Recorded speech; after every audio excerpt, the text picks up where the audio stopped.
Baik, kita mulai ya. Assalamualaikum warahmatullahi wabarakatuh. Ya, jadi pada kesempatan kali ini saya akan membahas terkait dengan materi. Materinya bisa di-download, yaitu di sini saya bahas kaitannya dengan COVID-5 ya, COVID-5. Nah, silakan di-download dulu materinya. Yang pertama, COVID-5 ini saya membahas yang slide kedua. Sudah dibuka slide kedua? Ya, di situ ada beberapa item framework dari COVID ini yang menerbitkan itu adalah ISACA. Nah, itu bisa dibuka di isaca.org. Untuk IT audit ini ada beberapa hal.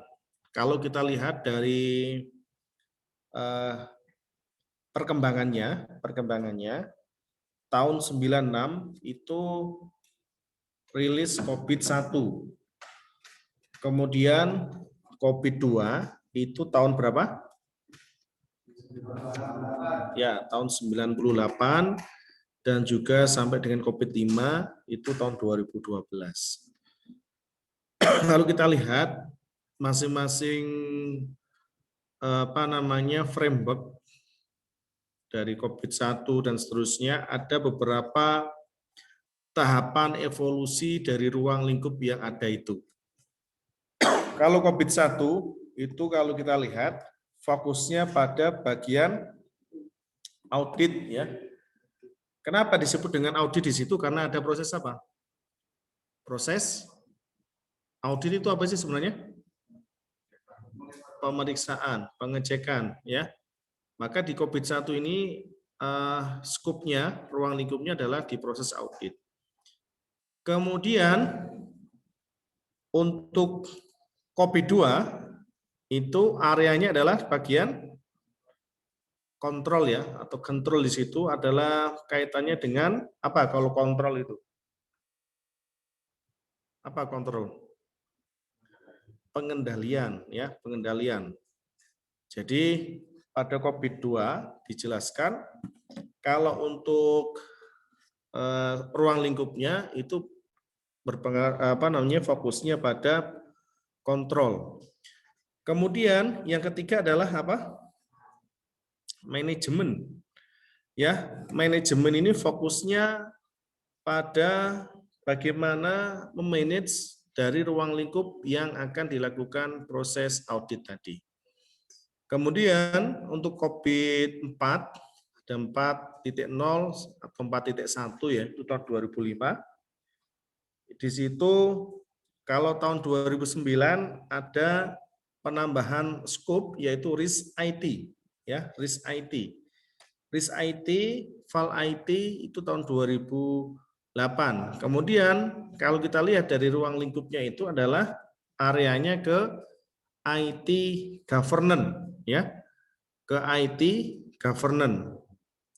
Oke, IT governance ya di situ. Kalau Anda lihat yang dimaksud dengan governance di sini itu apa? Ya. Governance itu adalah tata kelola ya. Jadi IT governance berarti tata kelola IT ya. Itu tahun 2005. Kemudian tahun 2012 nah itu menggunakan COVID-5 fokusnya adalah pada apa? Governance of Enterprise IT. Maksudnya apa itu? Berarti apa? Tata kelola apa? Dari Enterprise IT. Enterprise IT berarti ke arahnya ke perusahaan ya. Jadi nggak cuma perusahaan yang level menengah saja, tapi ini juga sudah levelnya sudah meluas. Ini kalau kita lihat dari area pada COVID-5. Ya, itu bisa dilihat di materinya itu ya, jadi lengkap. Anda bisa melihat dari slide yang ada itu. Kemudian COVID-5 framework perlu kita perhatikan karena nanti jika akan kita terapkan di sini pula untuk COVID-5-nya. Tujuan utama dari kita mengimplementasikan COVID-5 itu adalah ada beberapa yang perlu kita ketahui di sini. Ya, di dalam COVID-5 itu ada 5 prinsipal. The five COVID-5 principle itu ya. Berarti ada 5. Kemudian juga ada 7 enabler ya. Kalau kita lihat dari situ, Anda bisa melihat di COVID-5 ini menyediakan guidance bagaimana kita bisa melakukan pengukuran atau bagaimana kita bisa melakukan assessment. Ya, assessment. Nah, itu di slide yang ketiga bisa dibuka itu ya, COVID-5 framework. Jadi ada, sudah dibuka slide ketiga? Sudah ya. Jadi di situ ada prinsipalnya ada berapa? 5. Kalau enablernya ada 7. Ya, ada 7. 7 enabler dan 5 prinsipal. Apa itu sebenarnya? Di situ ada pembahasannya. Ya. Di slide keempat, silakan bisa dibuka. COVID-5 product family di situ. Ya.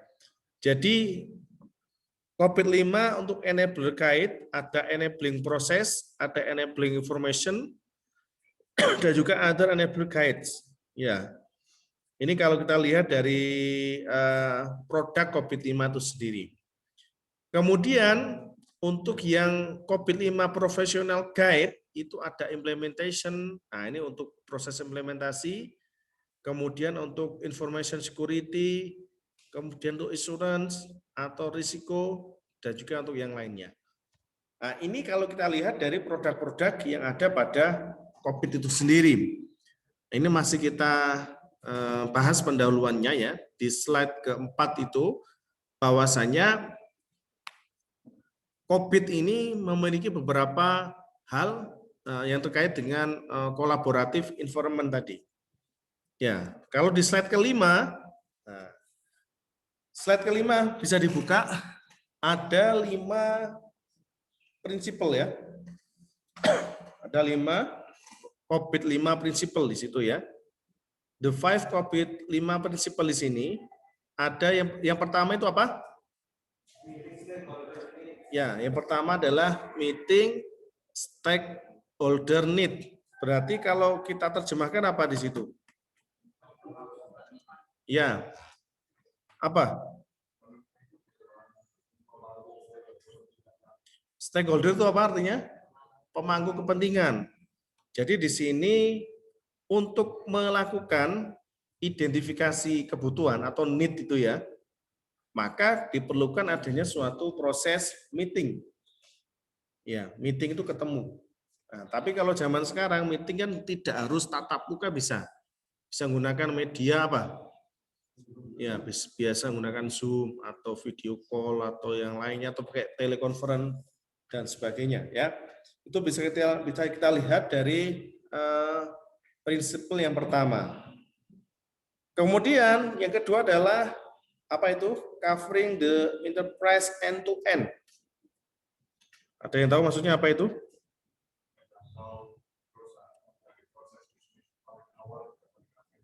Ya, covering the enterprise berarti apa? Ya, jadi dia di COVID-5 ini dia untuk bisa melakukan proses yang dilakukan untuk pemeriksaan atau untuk proses audit, maka di situ perlu kita perhatikan harus menjangkau ya atau bisa melingkupi kebutuhan atau istilahnya enterprise end to end. Maksudnya end to end itu adalah end to end itu apa? End to end. Dari menu ke hulu ke hilir. Maksudnya seperti apa? Bisa jelaskan? Dari awal hingga akhir ya. Atau dari ujung ke ujung ya. Dari ujung ke ujung, nah, end to end ya. Jadi bisa melingkupi apa namanya enterprise atau menjangkau seluruh enterprise dari ujung ke ujung, ya, dari ujung ke ujung.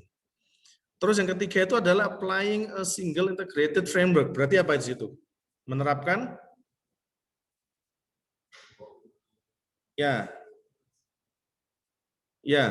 menerapkan sebuah single integrated framework. Berarti apa? Framework terintegrasi secara apa? Ya. Jadi di situ maksudnya adalah yang ketiga, ketika kita menerapkan COVID, ya, maka harus paham terkait dengan bagaimana proses integrasi framework yang digunakan. Kemudian yang keempat adalah enabling a holistic approach. Berarti ada pendekatan secara holistis, ya. Ya, secara holistik di situ. Kemudian yang kelima adalah apa? Bagian dari apa di situ? Separating governance from management. Berarti apa? Ya, memisahkan tata kelola dari manajemen. Ya, tata kelola dan manajemen. Nah, slide ke-6, monggo dibuka slide ke-6. Nah, itu ada penjelasan yang bisa Anda lihat. Yang pertama tadi meeting stakeholder need. Prinsip yang pertama adalah di situ ada gambarnya. Ya.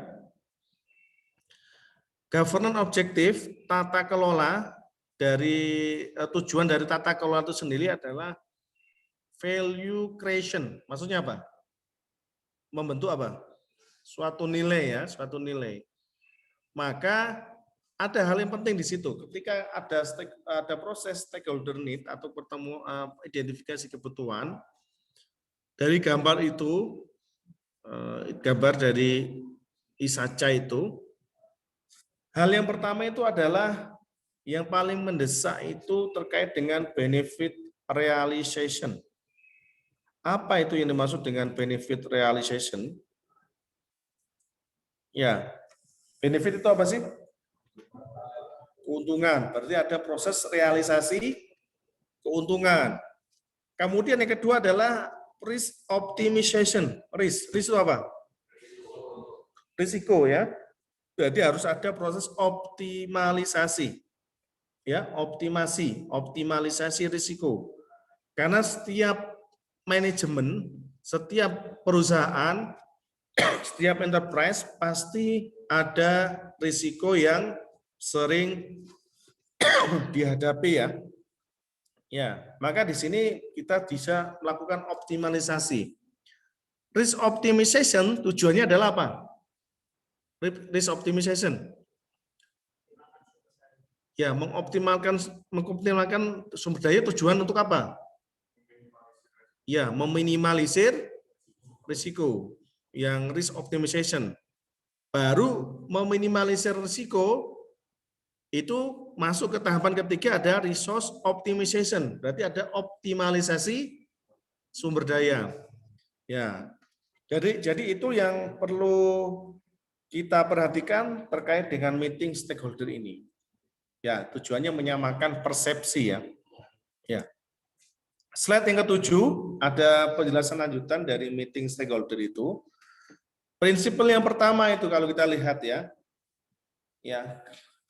Yang perlu kita perhatikan di dalam meeting stakeholder need, enterprise itu banyak hal yang terkait dengan perbedaan atau mungkin ada beberapa konflik atau beberapa hal dari kebutuhan stakeholder itu sendiri. Sehingga ketika kita melakukan proses meeting stakeholder need ini, ketemu dengan stakeholder, maka governance atau tata kelola yang digunakan harapannya bisa memiliki daya tarik tersendiri supaya proses yang terjadi misalnya kayak risiko itu bisa kita minimalisir. Maka di situ ada yang namanya risk assessment. Maksudnya apa di situ? Risk assessment berarti apa? Assessment itu apa sih sebenarnya? Penilaian, peninjauan. Risk assessment berarti ada proses penilaian risiko. Tujuannya apa sih sebenarnya penilaian risiko ini? Kalau kita telah lebih lanjut ya, perusahaan ataupun organisasi yang arahnya ke profit oriented, maka di situ perlu ada beberapa hal yang ditanyakan di bawahnya itu ya. Yang pertama, who receive the benefits? Berarti apa itu? Siapa? Ya, siapa yang menerima keuntungan? Ini yang perlu ditelah lebih lanjut. Kalau perusahaan, berarti yang menerima keuntungan siapa? Ya, kalau perusahaan PT itu biasanya kan ada susunannya yang paling atas komisaris, di bawahnya komisaris ada direktur, ada wakil direktur dan jajarannya. Yang jelas, siapa yang menerima keuntungan adalah di jajaran pimpinan, ya, jajaran pimpinannya atau jajaran komisarisnya. Nah, itu jelas ya. Supaya mendapatkan keuntungan, supaya tidak merugi, maka diperlukan adanya suatu analisa risiko, suatu pengukuran kedewasaan, maturity itu ya. Tujuannya yaitu supaya tetap berlanjut. Karena ketika perusahaan itu dikatakan kolaps, itu ketika target itu tidak terpenuhi ya, harusnya per bulan bisa membiayai sekian operasional, tidak bisa karena faktor pandemi dan sebagainya. Sehingga kalau kita lihat ada perusahaan yang tutup gara-gara pandemi itu kan banyak sekali. Salah satunya ya karena keuntungan ya, keuntungannya menurun terus, akhirnya tidak bisa terkendali, ya sudah, akhirnya perusahaan tersebut adalah sudah kolab ya, dan nggak bisa dipertahankan lagi. Ya, itu kalau kita lihat dari sisi keuntungan ya, keuntungan. Dan yang tidak kalah pentingnya adalah kalau yang kedua, who bears the risk, berarti apa? Apa? Siapa yang mengemban? Siapa yang menanggung dari risiko itu? Setelah kita melakukan penilaian risiko, maka ada beberapa masing-masing pertanyaan itu yang bisa digunakan dasar untuk pengambilan keputusan ya. Who bears the risk? Berarti siapa yang menanggung risiko itu? Misalnya risiko itu banyak sekali. Salah satu risiko di perusahaan ketika mengimplementasikan IT, itu adalah salah satunya apa? Salah satunya apa? Risiko. Banyak sekali risikonya. Kenapa? Bocoran data bisa juga. Selain kebocoran data terkait dengan security tadi ya. Berarti yang kedua apa? Kerusakan bisa. Terus yang tidak kalah terpentingnya apa adalah masalah security dan juga resource ya. Security tadi ada masalah pembobolan data, kevalidan data. Kemudian kalau resource itu terkait dengan ketika data itu tersimpan di server, ternyata servernya sudah nggak kuat lagi menampung data segitu banyaknya, maka harus upgrade. Nah, ketika upgrade, risikonya apa? Risikonya apa? Biaya membengkak, sehingga mempengaruhi apa? Ya, mempengaruhi operasional, cash flow perusahaan akhirnya mengalami gangguan, harusnya dapat keuntungan 1 miliar, untuk bulan ini cukup cuma 100.000 misalnya atau 100 juta, ya itu kan menjadi risiko ketika kita melakukan implementasi dari sistem itu sendiri. Kemudian yang ketiga adalah what resources are required. Berarti apa itu? Apa sumber daya yang dibutuhkan? Ya, ketika kita meeting stakeholder ini akan ketahuan apa saja resource yang dibutuhkan.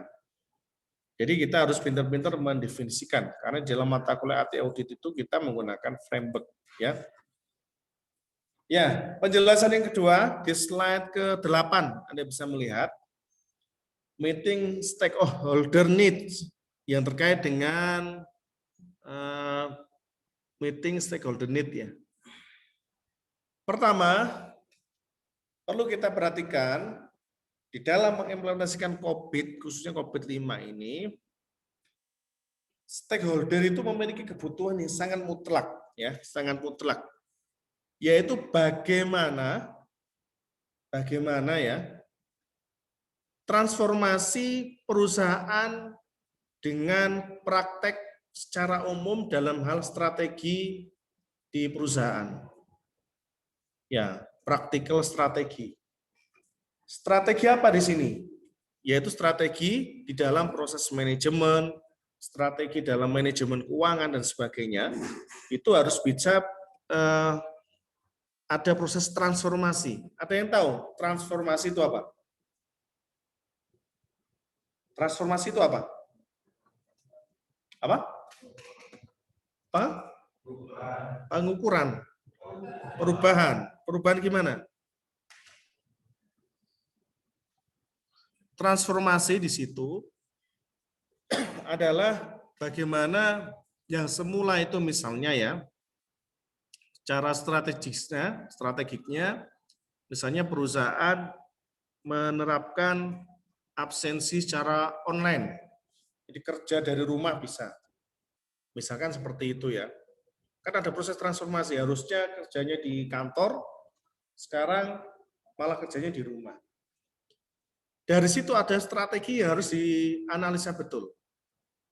Apakah target terpenuhi atau tidak? Atau malah perusahaan merugi? Ataukah malah perusahaan untung dan lebih efektif kalau kerja dari rumah atau bagaimana?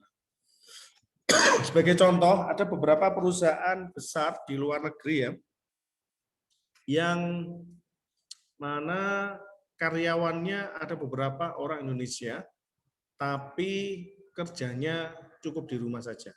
Mungkin Anda pernah mendengar beritanya itu ya, di Jogja atau di mana itu kan? Ya itu banyak sekali. Sehingga dia cukup di rumah, pegang komputer, ya cuma di rumah saja. Tapi gajinya standar dolar, itu juga ada. Kenapa kok perusahaan mau berisiko mengeluarkan uang, padahal orangnya itu enggak ke perusahaannya? Kalau dihitung itu kan secara praktikalnya, secara prakteknya, strategi itu kan kalau dilihat kasat mata kan, wah rugi nih. Kok enak dia nggak absen, tapi bisa dapat gaji. Nah, dari hasil analisa itu, yang melatar belakangi, kenapa ada beberapa perusahaan yang menerapkan kerjanya dengan sistem remote seperti itu, salah satunya adalah apa kira-kira yang mendasari? Apa kira-kira mendasari itu? Sarana dan prasarana gimana?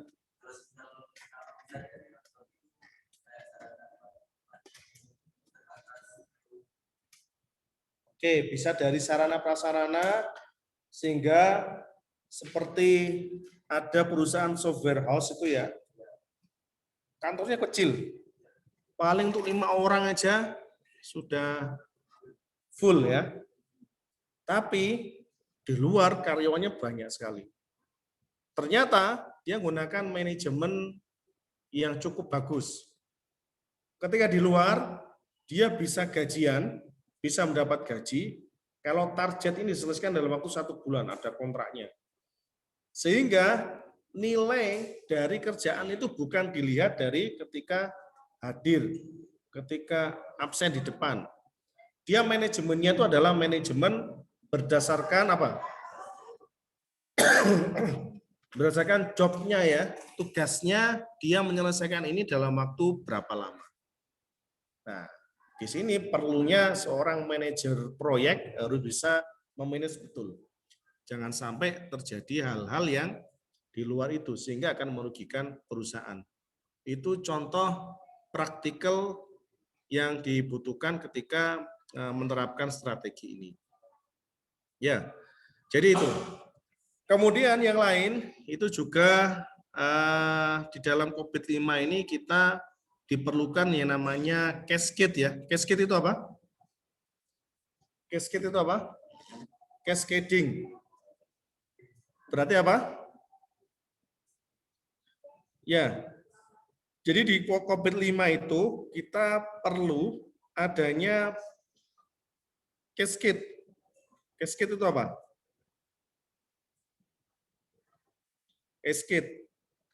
Cascading. Berarti kayak semacam instrumen yang mana di situ bisa kita hubungkan antara IT related goal dengan enable goal.